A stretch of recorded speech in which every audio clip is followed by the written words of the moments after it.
વતી આપ સૌનો હૃદયપૂર્વક આપ જે આવ્યા છો દિલથી તમને ખૂબ ખૂબ આવકારીએ છીએ. તો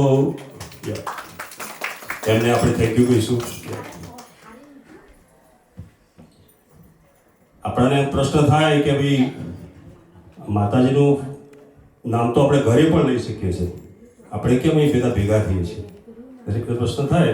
થોડા આપણે ભણેલા ગણેલા હોય તો ભણેલા ગણેલા રીતે આપણે જવાબ આપીએ કે આ જે યુનિવર્સ જે વર્ક કરે, આ ઘર વ્યવસ્થિત છે એનો મતલબ કોક એના પાછળ વર્ક કરે છે. શિલ્પાબેન છે કે કોઈ પણ ફેમિલીના છે, જે વ્યવસ્થિત છે, જે પણ વ્યવસ્થિત આ જગ્યા પર તમારા ઘરમાં કે જે પણ જગ્યાએ, એનો મતલબ કે એના પાછળ કોઈ કરતા છે.